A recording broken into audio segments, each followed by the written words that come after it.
আত্মার পিতৃলোক গমন আরেকটি দিক। বৈদিক মতে আত্মা মৃত্যুর পর কিছু সময় পিতৃলোক বা মধ্যবর্তী জগতে থাকে। এই সময় তার জন্য অন্ন জল দান শ্রাদ্ধরূপে করা হয়, যাতে তারা সন্তুষ্ট হন এবং উত্তর পুরুষদের আশীর্বাদ করেন।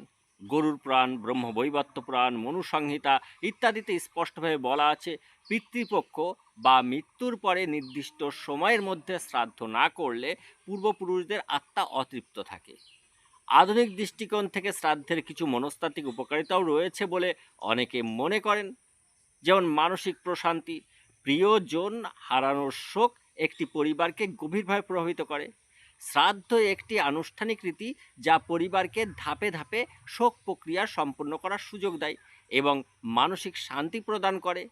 এই অনুষ্ঠানে আত্মীয় স্বজন একত্রিত হয়ে প্রয়াত ব্যক্তির স্মৃতি স্মরণ করে এবং তার প্রতি সম্মান জানায়। এটি সামাজিক বন্ধন ও সংহতি গড়ে তোলে। পূর্বপুরুষদের অবদান স্বীকার করার এটি একটি রূপক উপায়, যা মানুষকে নিজের শিকড়ের কথা মনে করায় এবং তাদের প্রতি কৃতজ্ঞতা প্রকাশে সাহায্য করে। শ্রাদ্ধের প্রচলিত সামাজিক ও প্রাকৃতিক গুরুত্ব কি বলা হচ্ছে? শ্রাদ্ধে ভোজন ও দানের সামাজিক ও প্রাকৃতিক গুরুত্ব লক্ষণীয়। সমাজসেবা, ব্রাহ্মণ বা দরিদ্রদের খাওয়ানো এক ধরনের সমাজসেবা। দরিদ্রদের মাঝে অন্ন বিতরণ করা একটি নৈতিক দায়িত্ব পালনের রীতি হিসাবে বিবেচিত হয়।